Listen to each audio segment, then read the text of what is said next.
you the quantum mechanics? Yes, we are the Quantum Mechanics, the paranormal podcast for the believers, the doubters, and everybody in between. I don't know about you, Ben, but I'm still recovering from the Strange Days Festival, which was fantastic, wasn't it? It was really good. I don't think I've been that tired in a long time, but for a very good reason. It was like, I don't know, I didn't sleep until about 4 o'clock that morning, and then I woke up about midday, and I didn't drink really, but I had a strangeness hangover. Almost like jet lag, wasn't it? It was like jet lag, yeah. When we drove back, that's what we said, wasn't it? Like jet lag. Then I went to bed about 8 o'clock in the evening and slept soundly with kind of weird dreams, but it was good. Well, we met some amazing people on the way, didn't we? Yeah. Not just the people we interviewed. We met a lot of people during the day, and yeah, it was interesting, the live thing. I mean, it was 1 a.m, so slightly raucous crowd, but we went with it. It was I was just impressed. It was raucous, yeah. People stayed up to join us, which was absolutely amazing, because they could have gone off and watched music elsewhere or gone and sat by a campfire, but they waited around for us, which was good. The other thing that really struck me was we see numbers of people who listen to us, and we interact obviously with all our Patreons a lot, and people on social media. Different though, isn't it, when you've got them in person? Really different, yeah. It felt very real all of a sudden. Yeah, and yeah, I would love to do it again. I hope they do it again next year. Oh, yeah, I'm sure we are going to do it next year, yeah. I've seen that Matt has already been talking about, stay tuned for more coming up. So, yeah, we'll be back. Well, shall we get into today's episode, Ben? Yeah, absolutely. I don't know anything about it. You really don't you? I've kept you completely in the dark, which is slightly a clue to what we're going to do today. Oh, really? Yeah, now, I'm going to start off with a slightly weird tangent, but I will come back to it later, so bear with me on this. Now, most of us who are interested in the topics we discuss on this podcast, we've been talking a lot about the three-eye atlas phenomena. Yes, it's kind of obsessing me at the moment. The idea that this thing coming through space might be artificial. Yeah, we've really been going for it on Ben and Peter's Extra Scoop. So, yeah, go and check that out at Patreons, because we've been talking about it a lot more there. But just to remind everyone, Three-Eye Atlas is the strange interstellar object that is heading towards Earth. Now, it's been designated as a comet by most of the scientific community, but some, like Dr. Avi Loeb from Harvard, have suggested it could be an interstellar spaceship. Yeah. In fact, I found this great quote from Loeb. He said, describing the Three-Eye Atlas as a comet would be like, I quote, like calling an elephant a zebra without stripes. Really? Yes.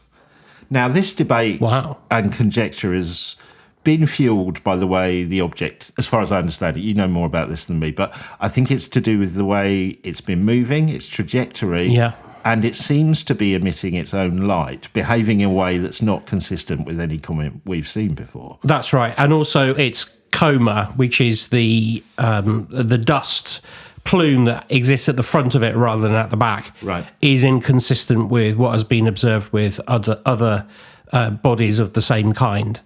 Well, the other one that's a bit weird, which I didn't realise, the fact that it will pass the sun on the eve of Halloween. It only adds to the weirdness, doesn't it? Particularly peculiar. That is strange. Now, some of the more outlandish claims that have been made about Three-Eye Atlas is that it's coming to hide behind the sun and launch an attack on Earth and the human race. Now, which, yeah, okay, maybe not. I'm kind of hoping not, but at this stage, maybe they can bring something better. Who knows? Yeah, you never know. Well, it's not Three-Eye Atlas that I want to focus on today, though I will come back to it, I promise. This all got me thinking, Ben, not about things that hide behind the sun, but times where the sun itself is hidden. Solar eclipses. Yeah, okay. Now, there's only been one total eclipse in Britain in my lifetime. That was on August the 11th, 1999. Did you see it, Ben? Yeah, I remember I was at work. We all got I was going to say we didn't get the day off, but there was a special place put aside for everybody to go and observe it, and all the health and safety people were very worried that we wore the glasses, the proper glasses. Right. And what was the experience like for you? It was strange because it doesn't go completely like nighttime. It goes like sort of deep dusk, and it's very disconcerting because obviously it's in the middle of the day. It's eerie, but sort of forgettable, if you see what I mean. Well, I think it's interesting you say that because I think it depended where you were in Britain. So Yeah. I really didn't experience it at all. I was walking in the Lake District and excitedly waiting for it to happen, to be honest. But where I was, it was, I guess, only a partial eclipse. If I hadn't known it was going to happen, I would have just thought the light had got a little bit darker. So I wouldn't have even noticed it if I didn't know when it was supposed to happen. And that got me thinking, there's only been one total eclipse in Britain in my lifetime, and I did know it was supposed to happen. I started to wonder how it must have been for our distant ancestors experiencing a total eclipse. You know, you're just going about your day at a time where your waking life was more dominated by the sun rising and the sun setting. Yeah. All of a sudden, in the middle of the day, it turns to night for a few minutes, and it's all unexpected. And for many, or most people, this would be a once-in-a-lifetime experience. What would you make of that? Well, you would presumably give some credibility to a deity or something which was causing this. Because, of course, lots of ancient societies used to map when these things were going to be. They predicted them. Yes, I'll come on to that, actually. Oh, okay. So today I want to focus on what people believed was happening during these strange celestial events. But first, Ben, shall we have some random facts about solar eclipses? This is the part of the show that I always wait for. The Muller Light-sponsored Random Facts. Well, most of these are from livescience.com in an article, 10 Weird Things That Happen During a Solar Eclipse. Just 10. Just 10. And I must say, some of them are not as weird as promised, but we'll go through them. You'll need to put your car headlights on is number 7. If you view a total eclipse, safely, of course, with appropriate eyewear, your health and safety people at work were right, you might notice a silver light around the moon's edges that appears beaded like a necklace. This phenomenon is known as Bailey's beads, and it's named after the astronomer Francis Bailey, who first described the effect in 1836. It is caused by the sunlight interacting with the moon's uneven topography. Oh, right, okay, so peering round craters, that sort of thing. I guess, yeah. That's interesting. Now, there is a thing called solar prominences, also known as filaments. These sound good. These are huge plasma and magnetic field structures that arise from the sun's surface. Normally, we can't see these protuberances from Earth, but during an eclipse, they may be visible behind the moon, and they appear like petals on a flower. Sweet. That sounds really lovely to see, doesn't it? Did you know, Ben, the highest reported temperature drop during a solar eclipse was in 1834? Wait, you did promise me random. No, what is it? The temperature was reported to drop by 28 degrees Fahrenheit. That's a drop of close to 16 degrees Celsius. Whereabouts was that? Actually, I don't know where it was, actually. But okay, that's a good I think it was in though. America, actually. No, I do know where it was. It was in America, but I'm not sure where in America. Another random fact, the eclipse also affects the weather. The wind dramatically changes during an eclipse. It dies down as the moon gets closer to blocking the sun and comes back when the moon covers the sun, often changing direction. Wow, that is a good fact. I had no idea. One we all probably know and is not too weird, I guess, is animals become confused and start settling down for the night, or nighttime dwellers start waking up. I have a lot of sympathy with them. Yeah. Yeah, I feel like that. As soon as it starts getting dusk, I'm like, right, stick those pyjamas on, out with the cocoa, see you in the morning. An eclipse messes with some radio wave frequencies. There's no definitive answer as to why this happens, which I thought you'd like as a radio buff. I was just trying to think. I guess it's because, well, if everybody else doesn't know, I'm not going to know. But do you remember listening to Atlantic 252? And during the day it was fine, and then at night it would go in and then go out like this, and then come back in and go like this. And that is because of the effect of sunlight on the ionosphere. Okay. And it allows the radio waves to travel at different distances during the daytime versus the nighttime. Well, according to the article, there's no definitive answer, but that seemed like quite a good one to me, so I'll go with it. Did you know there was also a study in India during an eclipse, and they reported that some microbes become smaller and change shape during its height? Okay. Oh. How do they do that in such a short amount of time? I don't know. I have to say, I did read a little bit further into this, and it has been studied other times, and that effect has never been repeated. So it may be something to do with the experiment rather than the phenomenon. As an eclipse passes overhead, most eyes will be glued to the sky. This I didn't know, and this is really interesting. But they say take a look for a moment at the ground. The shadows made by trees and other objects, they cause a pinhole effect, and they'll be dappled with tiny crescents. During the peak of the I will say that again. I can never say this word. During the peak of an annular eclipse, you'll see little rings of light everywhere. Because each leaf is acting like a tiny pinhole camera. Yeah. These also occur during partial eclipses, and the effect can be quite beautiful. I'd love to see that. I think I've seen pictures of that. Yeah, that is quite strange, because you could get a similar effect with kitchen utensils during the eclipse that we had. Some people were experimenting with like pasta spoons, and you could get some sort of effect. Because I guess you're focused really on what's going on up above rather than looking around you. So if you do go and experience one, take a little time to have a look around you. Well, seconds before an eclipse reaches totality, wavy stripes of light and dark might appear on solid coloured surfaces.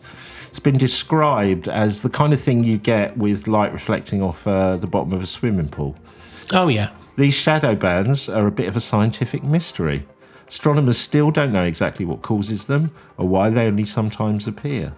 Some scientists hypothesise that the bands may be a manifestation of the rippling distortions of Earth's atmosphere, but whatever they are, they've been well documented.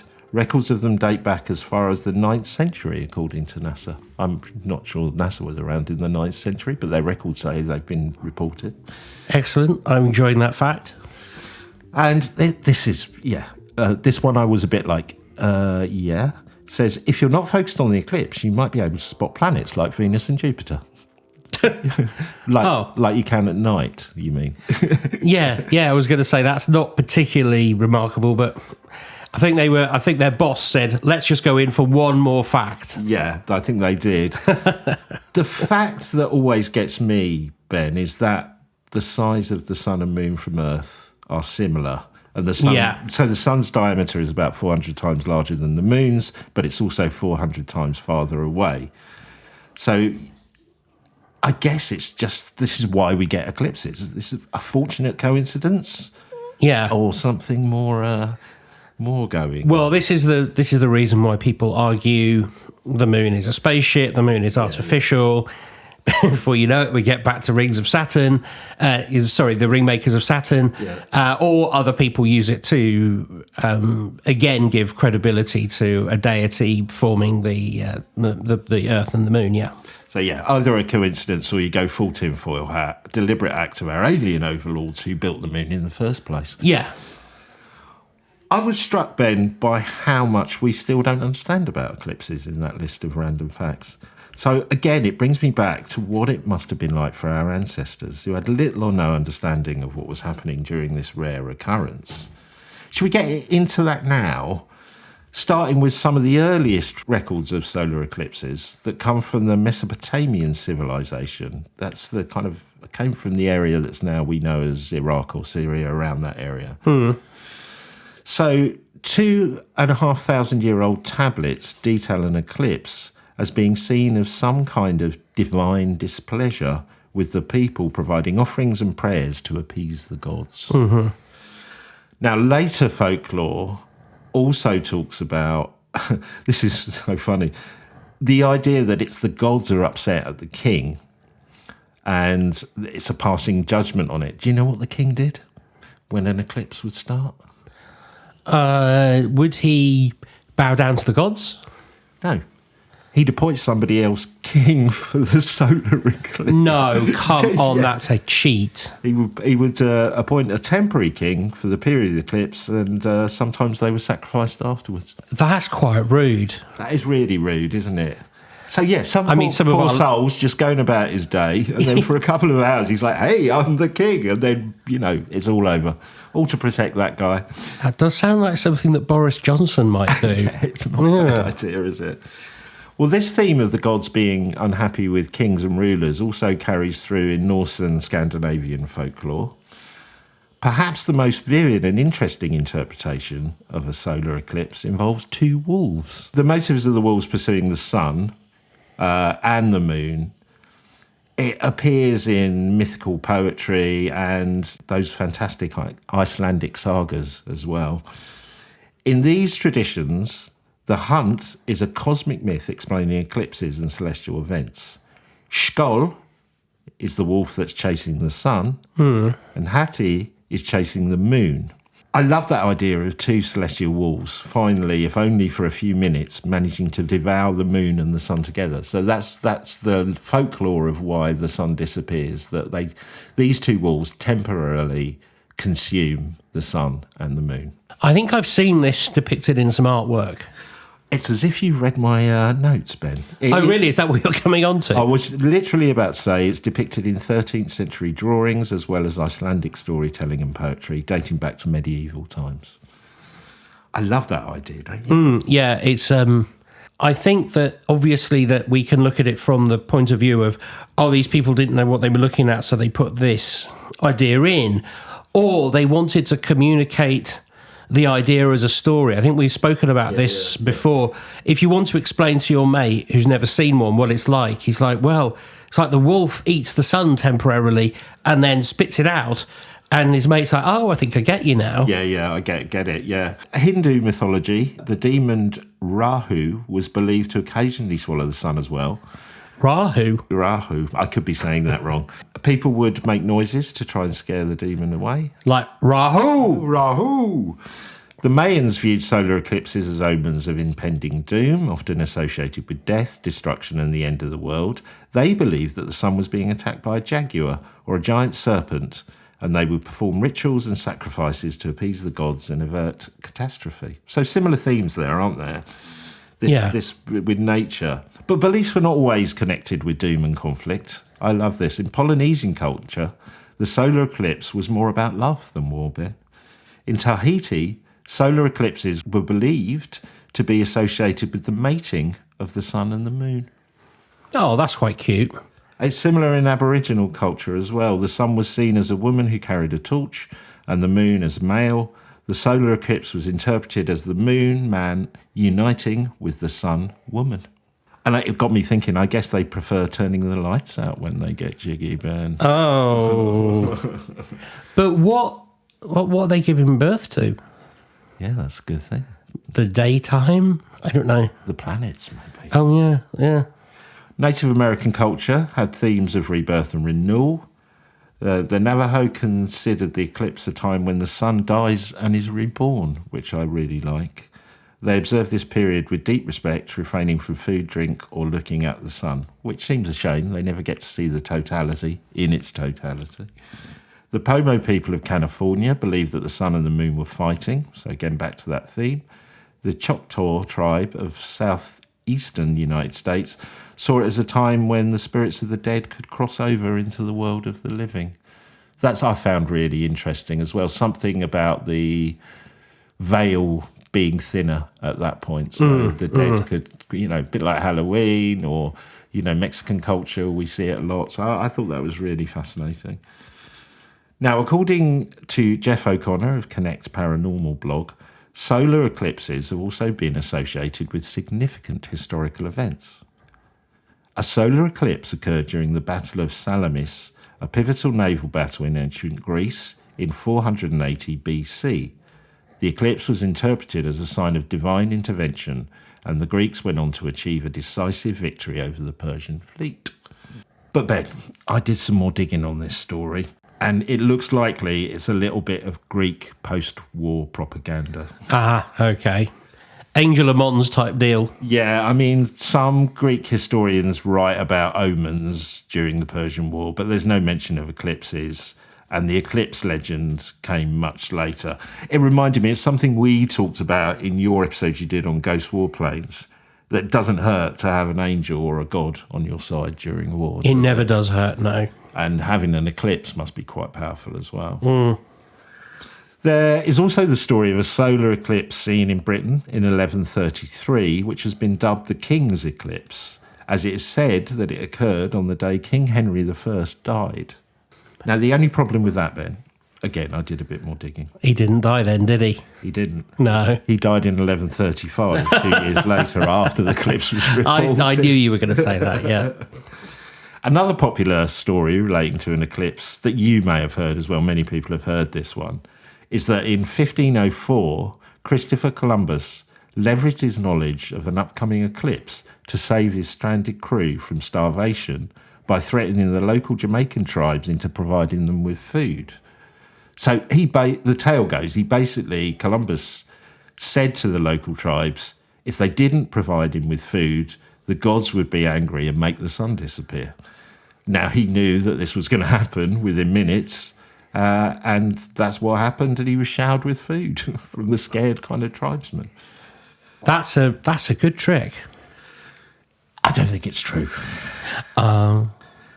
So letters, journals from Columbus and contemporary correspondence from that time, they describe hardship, famine and conflict with Indigenous people, but they don't present any evidence of using an eclipse as a weapon to get anything out of anyone.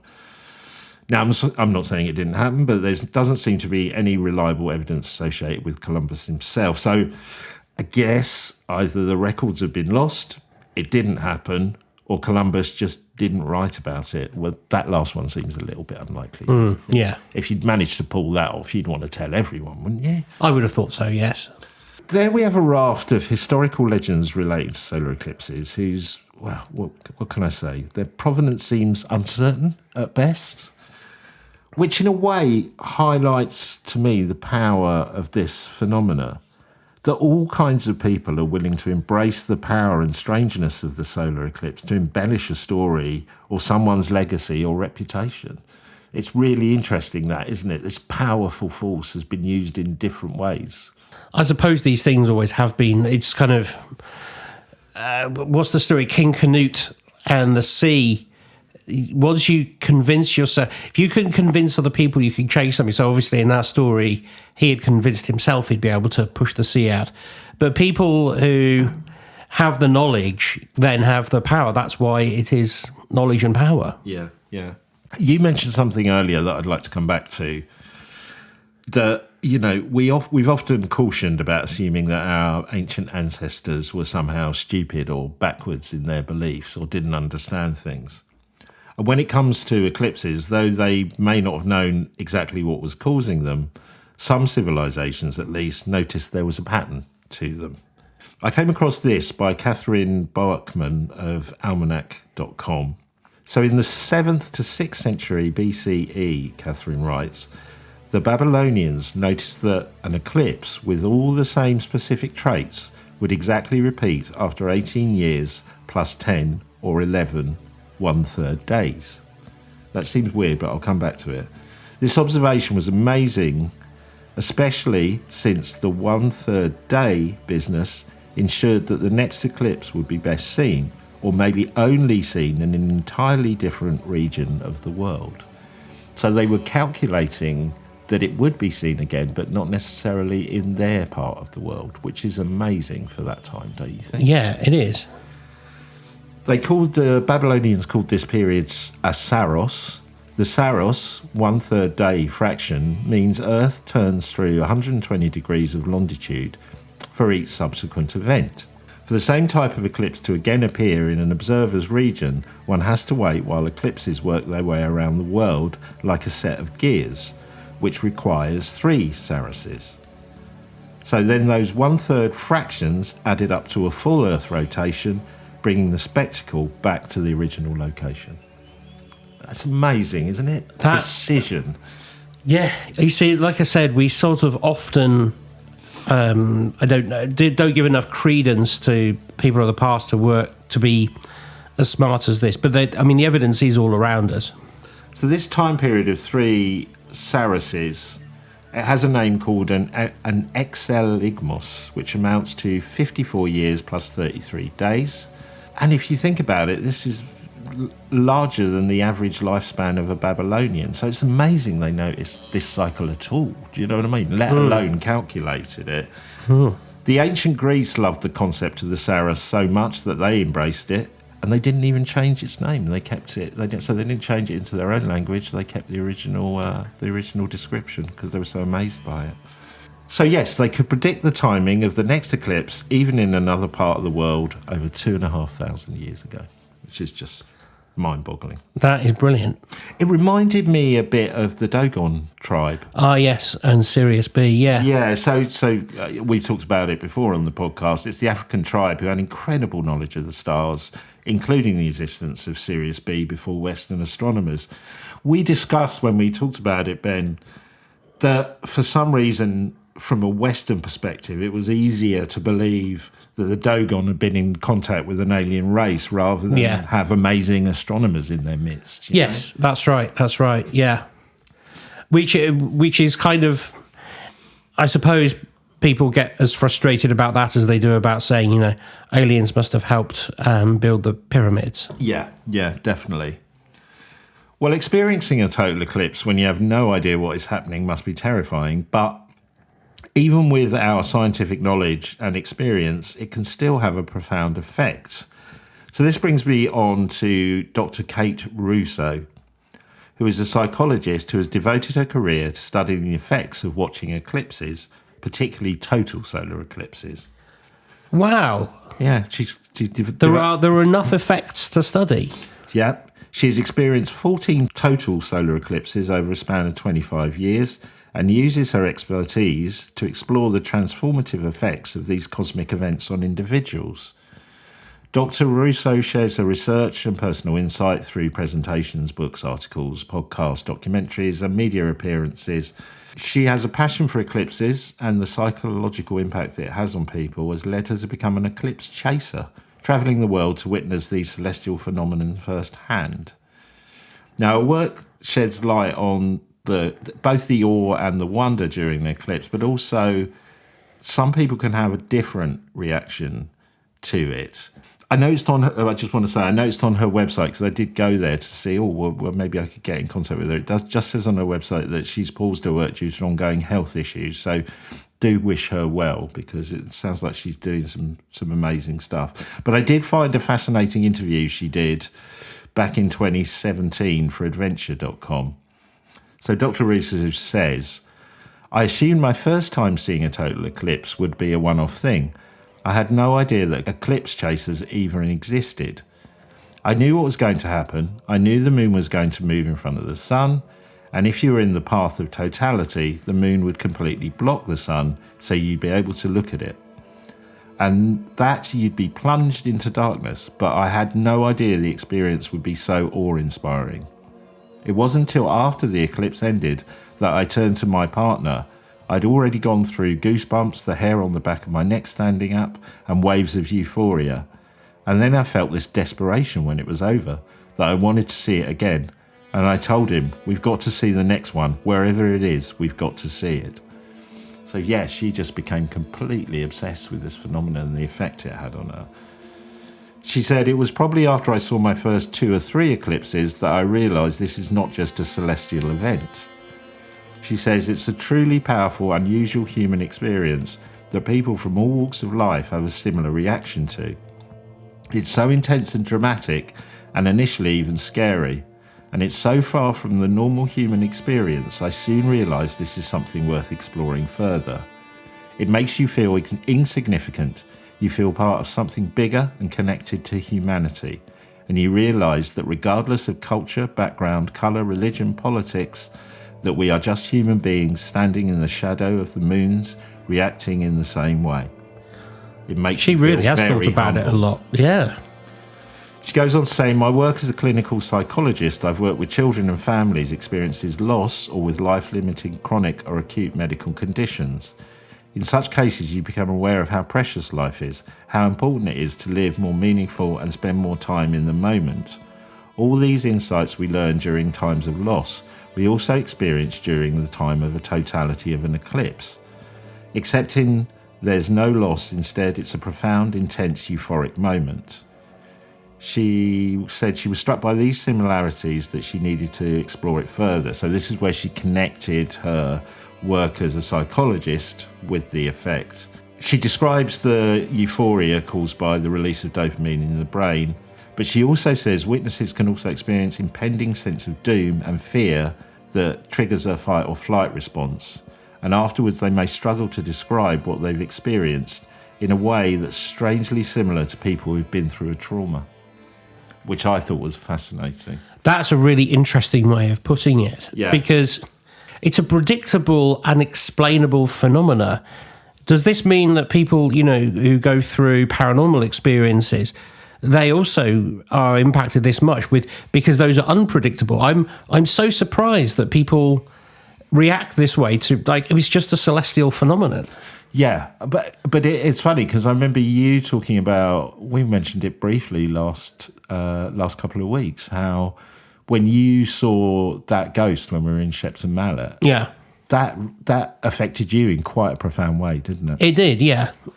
That was just going through the back of my head just now. Interestingly, I posted a little bit about this doctor on a WhatsApp group I'm part of, and one person, Jan Stevens, came back to me. She is a integrative therapist who deals with trauma and various other things.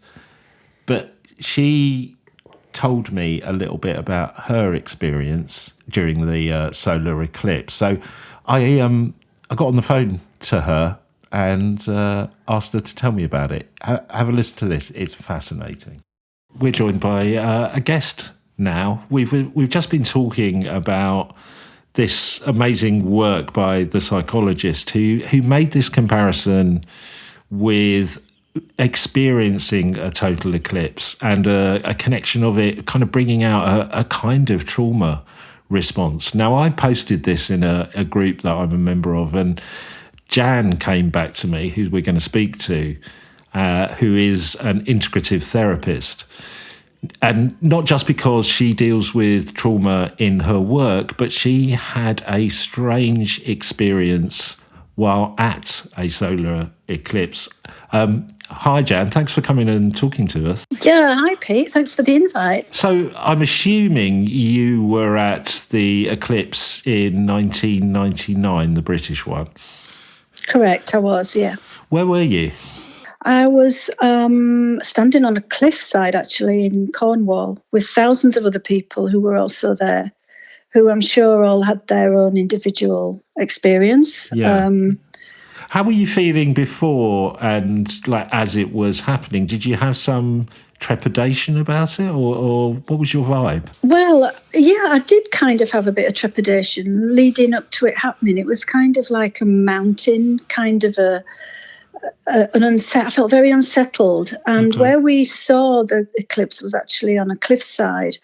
And as it was getting closer and closer to totality, we could actually see this huge darkness rushing towards us across the sea. Oh, wow. And it was coming so quickly, and it wasn't like anything I was expecting at all. And I think that's why I had such a strange experience with it, because as the darkness came rushing towards us and totality happened, the stars came out in the sky. I mean, the stars are always there, obviously, but it was so dark that we could see them really bright. And I do feel that it affected my circadian rhythm, because as totality passed and the sun came out, it actually felt like it was dawn again and like the sun was rising. Wow. And I felt really jet lagged for the rest of the day. Yeah. That phenomena of just seeing it, almost the darkness rushing towards you from the water, that must have been really terrifying. Do you know, I was really scared, and it took me by surprise just how fearful I was. Even though I knew the science behind it, I knew what was happening, I had a understanding. Obviously, we'd known about it for years that it was going to happen in Cornwall on that particular day. My instinct was one of fear. I felt like I was in a very strange place.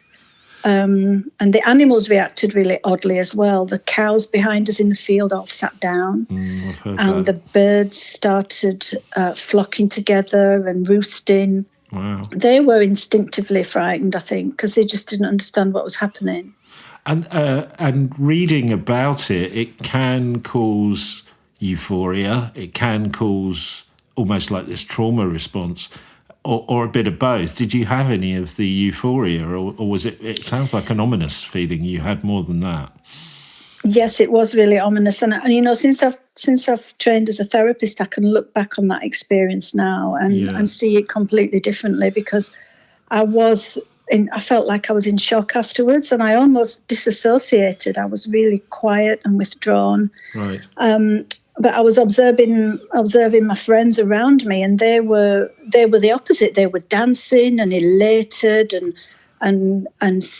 just on a high for the rest of the day. Whereas all I wanted to do was just go and lie under a duvet, to be honest. Wow, and that must have horrible. That must have exaggerated a bit. Looking around, seeing everybody elated, and you're going, I don't feel that way.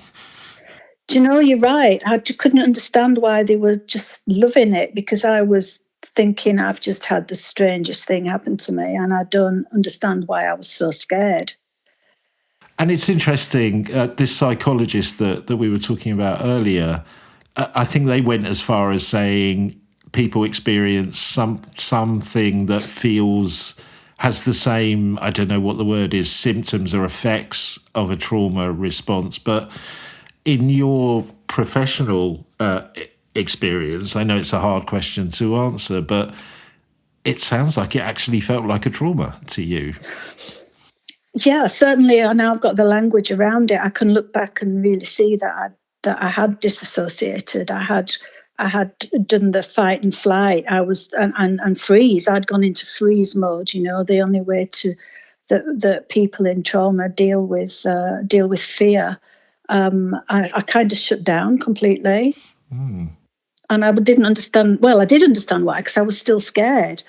But it affected me physically, and it certainly affected my circadian rhythm. I had no idea about what the time was. It felt like a very strange jet lag that I was experiencing. Like dawn had arrived in the middle of the day almost. Right. It was very odd, yeah. Which is odd, because, you know, you're saying you knew it hadn't, but it's still how it was so strong. That's how you felt. It's really interesting. Yeah, it was instinctive. There was an instinctiveness behind it. And, I have thought about, at the time I remember thinking, I can't imagine how early man must have felt, because I know the science behind this and I'm terrified. So I can't imagine how he would have felt. I think what's quite interesting since the eclipse is that my friends who were really elated, and some of them were astrophysicists, by the way, so they really understood the science behind it. They have travelled around the world to different eclipses. It's almost like an addiction now. Right, they can't get enough of that feeling. They're chasing the feeling. Whereas nothing would get me to see it again, to be honest. I'll watch it on TV next time. I haven't experienced it at all, so it was really great getting your take on it, and especially, a psychological take on it as well. We will put links to Jan's website in the show notes, but it's Jan Stevens Therapy. JanStevensTherapy.com, yeah. Cool. Okay, but we'll put links to that in the show notes if you want to check out more about Jan and what she does. So who knows, you might get some people who've had trauma seeing an eclipse coming your way. Well, I'll certainly understand their experience firsthand. Well, thanks very much for talking to us today and sharing your story. I really appreciate it. Thanks, Pete. Take care. That's interesting. An addiction. There must be something about us as animals where there is a disturbance there. To me, what she was describing was a similar case of when people seek out horror movies, maybe. Yeah. Something about, yeah. Well, if you think about it, the amount of dopamine, adrenaline, whatever it is that's getting released, her extreme reaction was one of fear. And as she said, like, you know, there's fight, flight or freeze, and she froze. But for people who've, euphoria is probably the great word for it. And once you've experienced it, you can, well, even the doctor we were talking about earlier, the psychologist, that's what happened to her. I've got to go and see another one of these now, you know? Yeah. So it makes me also think, you know, all of those legends associated with the moon coming up and, you know, the different phases of it. And obviously my favourite cryptid, the werewolf. When you start understanding that this has a real psychological effect on people, it becomes less crazy to think about why people believe really believe the legends around these, not just the, not just the really strange paranormal stories, but superstitions. Like, for example, the word lunatic comes from this. So, you know, bad things happen on a full moon. It's more than superstition. It feels like it's baked into our very psyche. Yeah, definitely. And it was interesting she picked up on that thought of, you know, what it would have been like if you didn't know what was going on. She felt that, and she knew what was going on, and she planned to go and see it, but it really took her by surprise. You know, if it just happened during the day, that would just be weird. I wanted to bring this back a little bit at the end to Three-Eye Atlas, and you'll see where I'm going with this in a minute. But I was struck when I was researching this episode how many of these myths and legends about solar eclipses, they do relate back to the gods or the divine, or a way of making sense of something strange or unusual, even if it's posthumously using it to enhance someone's reputation, whether a king or a great explorer. It's that powerful. So, Three-Eye Atlas. How am I going to connect this to Three-Eye Atlas? I can see Ben's face. He's looking a bit confused. Well, I can sort of see where you might be coming from, but I feel like I might be surprised. Well, so Three-Eye Atlas, the comet or alien spaceship that's heading towards us, heading for our sun, arriving in the next few months.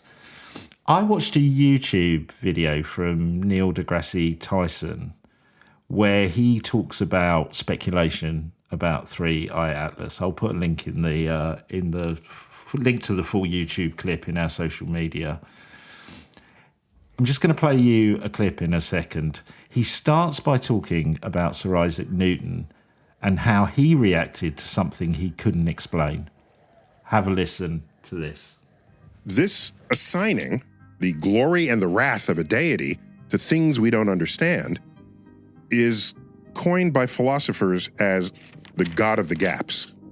It's actually got quite a noble history when you think of it.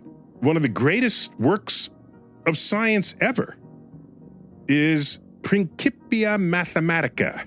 In there, Newton unleashes the three laws of motion, the laws of gravity. He figures out how the solar system works. He's figuring out, how do these planets sustain their orbits? Are they pulling on each other, and in what way and how? He figures all this out. But wait a minute. Every time Earth goes around the backside between the sun and Jupiter, Jupiter's going to tug on it a little bit. Comes back around again, Jupiter tugs on it again. Jupiter has a strong gravity. What's going to ultimately happen to Earth's orbit? In this scenario, Earth's orbit will become more and more elongated. The gravitational tug of war between the sun and Jupiter will yank Earth out of its orbit, destabilizing the solar system. Not only Earth, the other planets as well. He said, oh my gosh, this will take time, but clearly the solar system is stable. So he writes, can't understand why it's stable, because I know my equations work. So God must step in every now and then to fix things. Even Sir Isaac Newton, when he couldn't explain something, at least publicly, said, that must be because God steps in to fix it. Now, if you're worrying that the Earth is going to be sucked out of its orbit because of Jupiter, unless God makes this correction, don't fear. What he didn't take into account, as far as I understand it, is the vast distance between Earth and Jupiter means that Earth's orbit naturally corrects itself, partly due to our size as well. Oh, Einstein. Yeah. Well, I didn't figure that out. I just got it from watching the YouTube clip. I guess it's also because Earth is such a smaller object. I think it does slightly take us out of our orbit, but at such a minimal amount that we hardly notice it. Newton at the time, he didn't know that, so assumed that God must have had a hand in it. And Neil deGrasse Tyson puts forward the idea that in modern times, maybe we're substituting God with extraterrestrials. Now, he's not saying that 3i Atlas is not an alien spacecraft. He says it's on his list of what it can be, but he said it's quite low down his list of things to look at.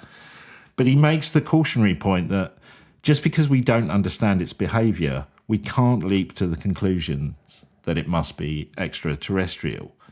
He suggests that it could be a natural interstellar object that we've just not seen before. It's just behaving in a way that we've not seen before. Maybe it's got elements in it that react differently in our atmosphere to where it came from. I think it's a good point, especially when you see the more outlandish theories about the 3i Atlas, you know, the stuff about it hiding behind the sun and coming to attack us. How would you ever know that? Why would you leap to that conclusion? So I did wonder, this is my final point, and again, I'm not saying 3i Atlas is not an alien spacecraft. It's a possibility it is, but I wonder if the modern day equivalent of shooting arrows at an eclipse or making offerings or sacrifices to the gods because we don't understand what is happening, do sometimes we in danger of going, it's aliens for that same motivation. That was my final point. We talk about this a fair amount. We talk about how common explanations for things that have been passed down or are part of folklore and, part of the storytelling we tell each other every day, they can sometimes distract us away from what this thing might actually be. And so that, it does worry me that...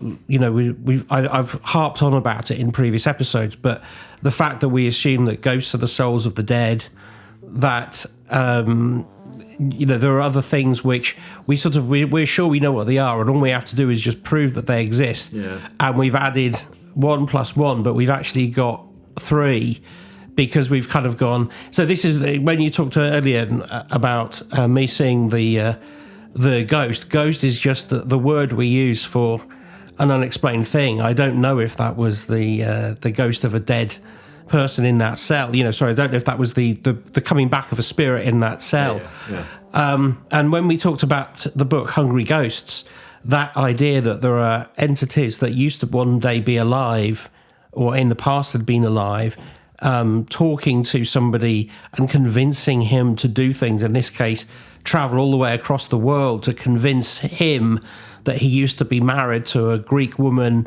800 years ago, and it turns out none of it is provable.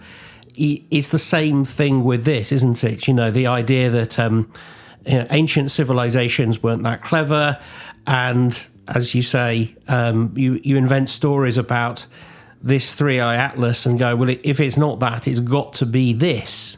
Well, I was thinking, again, if we go back to that point of our ancestors weren't as stupid as sometimes they're made out to believe. If you flip that slightly, if they are thinking that the solar eclipse could be something to do with God's wrath or whatever it is, we must be doing something similar now. We must be. We know everything, so we don't make mistakes in that sense or interpret things in that way. And I'm not saying that, we're substituting that for aliens, but maybe we are. But I was thinking when you were talking, actually, all the excitement and coverage of the wow signal, rightly so.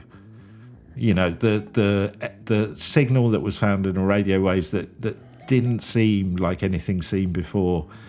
When evidence came out suggesting that actually it may just be a natural phenomenon that we weren't aware of at the time, very little coverage of that. Yeah. In fact, you can probably go out there and see podcasts or YouTubers talking about the wow signal now and not even mentioning that. We need, do we need some of that glamour of it, when actually, when a bit like a magic trick being revealed, we're not interested anymore?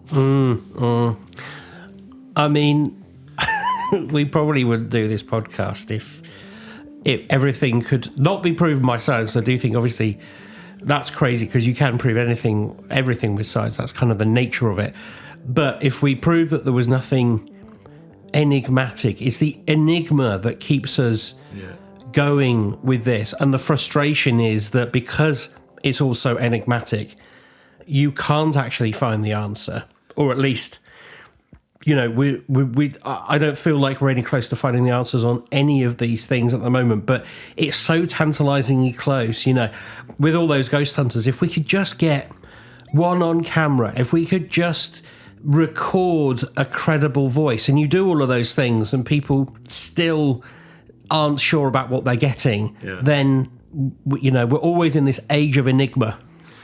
And I think Degrassi's point is a good one. It's like, he makes it really clear. He's not saying it's not an alien spacecraft. He's just saying it's on a list of possible explanations.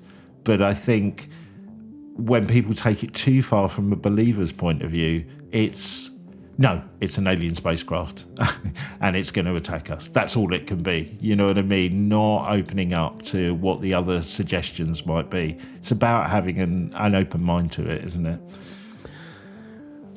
It is. The last thing that I saw about it, I mean, I've seen I'll rephrase that. The last thing that I saw about the probability of it being an alien spacecraft was a credible person, saying it was about 40%, which is extraordinarily high amount in my book. But I suspect we will find that it's, to use that word again, as enigmatic as Oumuamua, and it passes away. And we're still arguing about what Oumuamua was. Yeah. There was somebody last week who posted a video where they had used AI to clean up a radio telescope image of this thing, and it looked like a rebel starfighter. And of course it did. Yeah, and you're like, yeah, but you used AI, and I'm not saying that that's definitely not what it is, of course, but you're just adding more sort of juice into the cauldron of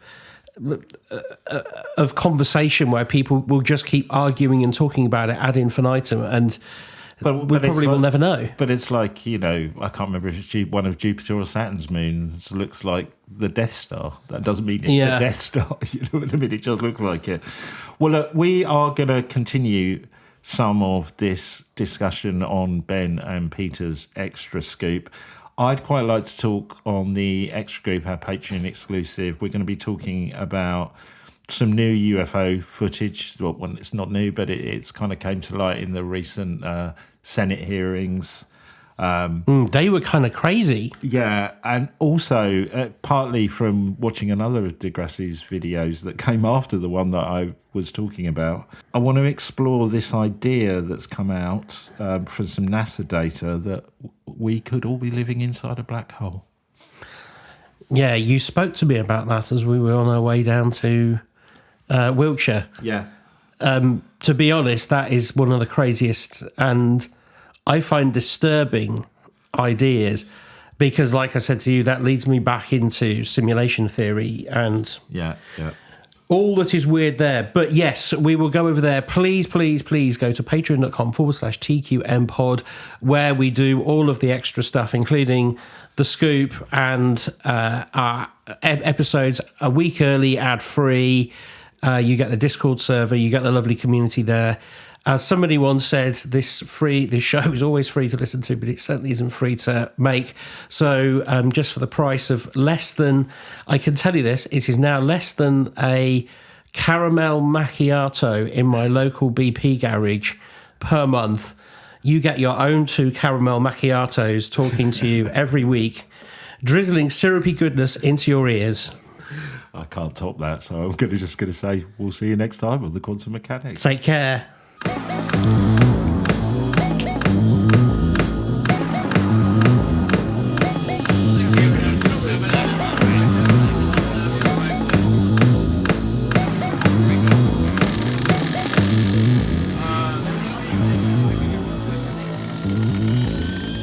Are you the quantum mechanics?